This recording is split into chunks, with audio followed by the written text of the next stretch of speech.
Sugar इन्स्टिट्यूटचे अधिकारीही उपस्थित आहेत। साखर संकुलातील बैठकीनंतर आता वेगळी बैठक होताना दिसते। मंदार गोंजारी आपल्याला या सगळ्या संदर्भात अधिक अपडेट देतील। मंदार, गेल्या काही दिवसात घडलेल्या घडामोडी, झालेली वक्तव्य आणि आता होणाऱ्या गाठी भेटी या सगळ्याचे डॉट्स कसे कनेक्ट करायचे?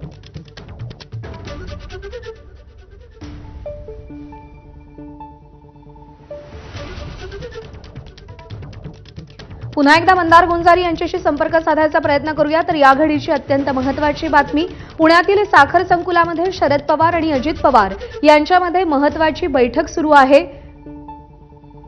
वसंतदादा शुगर इन्स्टिट्यूटच्या कामकाजासंदर्भात ही बैठक सुरू असल्याची माहिती मिळतेय। सहकार क्षेत्रामध्ये शरद पवार आणि अजित पवार या दोघांचंही नाव मोठं आहे आणि सध्या ही बैठक पार पडतेय। मंदार गोंजारी आपल्याला अधिक अपडेट देतील या संदर्भात। मंदार, निमित्त जरी वसंतदादा शुगर इन्स्टिट्यूटच्या कामकाजाचं असलं तरी सुद्धा गेल्या काही दिवसातल्या घडामोडी, झालेली वक्तव्य हे पाहता हे डॉट्स कसे कनेक्ट करायचे?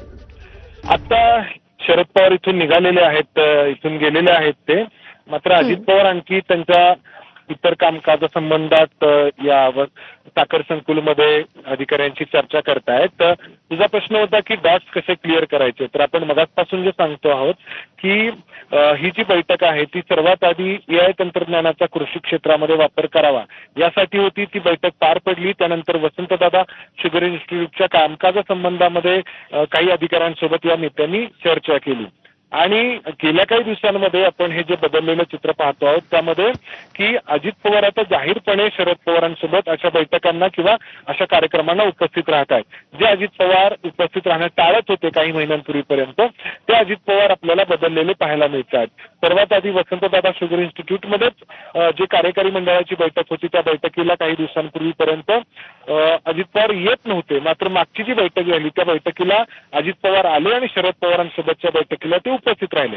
त्यानंतर सातारला रयत शिक्षण संस्थेची जी बैठक होती त्या बैठकीला देखील अध्यक्ष म्हणून शरद पवार होते आणि कार्यकारी मंडळावरती अजित पवार असल्यामुळे ते देखील त्या बैठकीला उपस्थित होते आणि आज या बैठकीला ते उपस्थित राहत आहेत। आणि दुसरीकडे अजित पवारांची वक्तव्य गेल्या काही दिवसांमधली की जी असं सांगतायत की काकांच्या कृपेमुळे मी आहे किंवा काकांचा आशीर्वाद असलेलं बरं पडतं, अशी जाहीर वक्तव्य अजित पवारांनी बारामती आणि परिसरामध्ये बोलताना कार्यक्रमांमध्ये केलेली आहेत। तर हे बदललेलं राजकारण आहे। आम्ही एक पुन्हा जवळ येतो आहोत असं किंवा भासवण्याचा प्रयत्न अजित पवार करतात का, हे देखील या निमित्ताने चर्चेचा विषय आहे। मात्र हे बदललेलं राजकारण आहे हे स्पष्टपणे आपल्याला दिसतं। बरोबर आहे मंदार, आणि आपण आणखी एक गोष्ट पाहिली तर कुटुंब म्हणून आमच्यात कधीच भेद नाही असं पवार कुटुंब सातत्यानं आपल्याला सांगताना दिसतं। अगदी साखरपुड्याच्या प्रसंगात सगळे एकत्र देखील आले होते, पण आता राजकीय जवळीक सुद्धा वाढताना दिसतेय। पण मुद्दा आहे महायुतीचा, महायुतीमध्ये हे कितपत ऍक्सेप्ट होईल?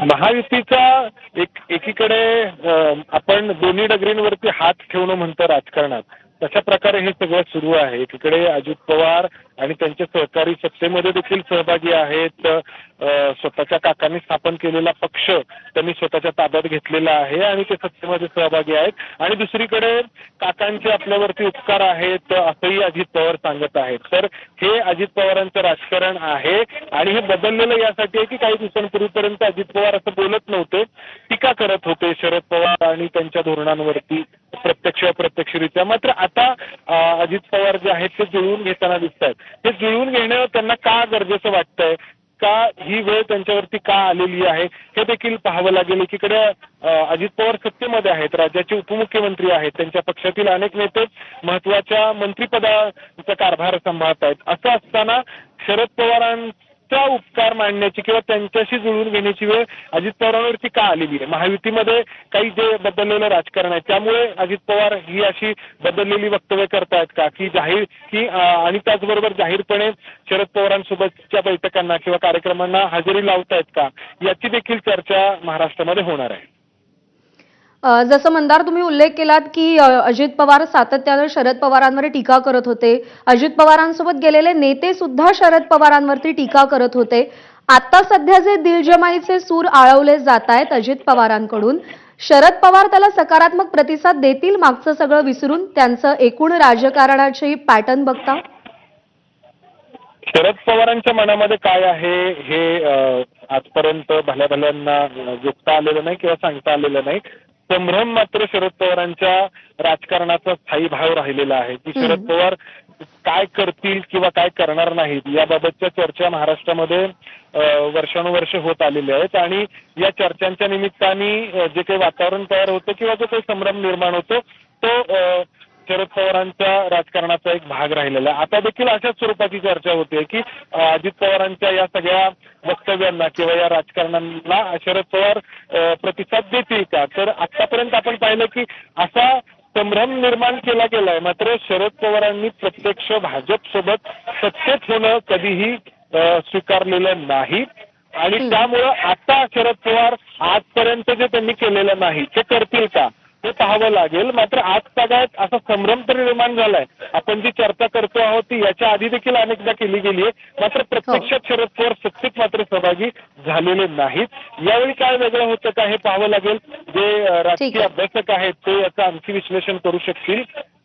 मात्र ही अशी चर्चा घडवून आणली जाते आहे, ती घडवण्याची गरज का वाटते आहे.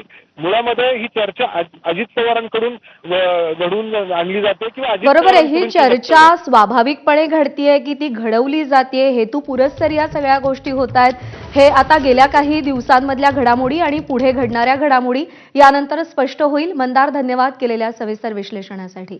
दरम्यान या सगळ्या घडामोडींवरती संजय राऊतांनी काय प्रतिक्रिया दिली आहे तीही पाहूया.